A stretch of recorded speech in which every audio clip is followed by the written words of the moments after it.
சம்பா ரவை என்றாலே நம்மைல் மார்க் தான். 100% ரசாயனமற்றது. இந்திய உணவு பாதுகாப்புத்துறை தரச்சான்று பெற்றது.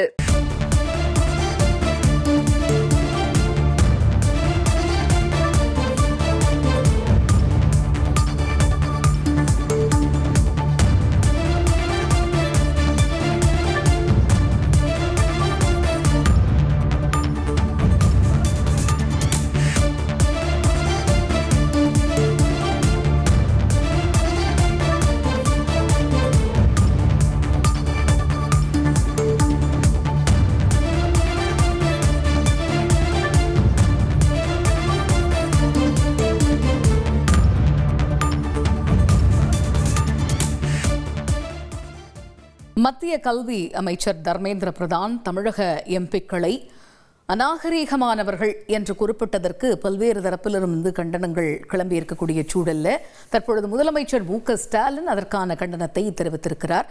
தன்னை மன்னரென எண்ணிக்கொண்டு ஆணவத்துடன் பேசும் ஒன்றிய கல்வி அமைச்சர் தர்மேந்திர பிரதானுக்கு நாவடக்கம் வேண்டும் என்று குறிப்பிட்டிருக்கிறார் முதலமைச்சர் மு.க.ஸ்டாலின். இது பற்றி இன்னும் பல்வேறு கருத்துக்களையும் அவர் தெரிவித்திருக்கிறார். அது என்ன என்பதை விரிவாக கேட்போம். நமது செய்தியாளர் ரமேஷ் இணைகிறார். ரமேஷ் வணக்கம். இந்த விவகாரத்தில் முதலமைச்சர் ஸ்டாலினுடைய கண்டன கருத்துக்கள் என்ன?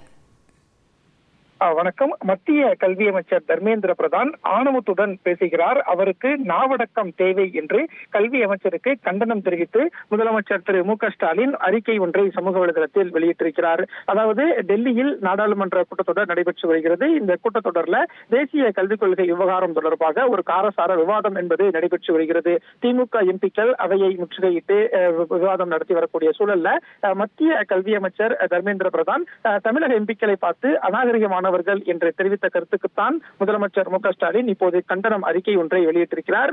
அந்த அறிக்கையில தன்னை மன்னரென எண்ணிக்கொண்டு ஆணவத்துடன் பேசும் மத்திய கல்வி அமைச்சர் தர்மேந்திர பிரதானுக்கு நாவடக்கம் வேண்டும் என்று அந்த அறிக்கையில் சுட்டிக்காட்டியிருக்கிறார். அதே போல தமிழ்நாட்டின் நிதியை தராமல் ஏமாற்றும் நீங்கள் தமிழ்நாட்டு எம்பிக்களை பார்த்து அநாகரிகமானவர்கள் என்பதா, தமிழ்நாட்டு மக்களை அவமானப்படுத்துகிறீர்கள், பிரதமர் இதனை ஏற்கிறாரா என்றும் அந்த அறிக்கையில் முதலமைச்சர் கேள்வி எழுப்பியிருக்கிறார். மேலும் தேசிய கல்விக் கொள்கை மும்மொழி கொள்கையை தமிழ்நாடு அரசு அனுப்பிய PM ஸ்ரீ முற்றிலுமாக நிராகரித்து விட்டது என எனக்கு கடிதம் எழுதியது நீங்கள் தானே என்றும் அந்த அறிக்கையில் முதலமைச்சர் கேள்வி எழுப்பியிருக்கிறார்.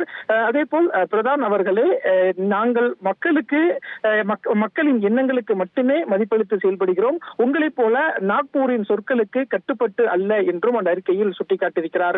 அதே போல் நாங்கள் உங்கள் திட்டத்தை செயல்படுத்த முன்வரவும் இல்லை, அப்படி முன்வராத என்னை யாரும் வற்புறுத்தவும் முடியாது என்றும் அந்த அறிக்கையில் குறிப்பிட்டிருக்கக்கூடிய முதலமைச்சர் மு.க.ஸ்டாலின் தமிழ்நாட்டு மாணவர்களுக்குரிய நிதியை எங்களிடமிருந்து வசூல் செய்த வரியை விடுவிக்க முடியுமா முடியாதா என்பதற்கு மட்டும் பதில் கூறுங்கள் என்றும் அந்த அறிக்கையில் சுட்டிக்காட்டியிருக்கிறார். இவ்வாறாக முதலமைச்சர் இந்த அறிக்கையில் பல்வேறு விஷயங்களை சுட்டிக்காட்டி மத்திய கல்வி அமைச்சர் தர்மேந்திர பிரதானுக்கு கண்டன அறிக்கையையும் அதில் பதிவிட்டிருக்கிறார்.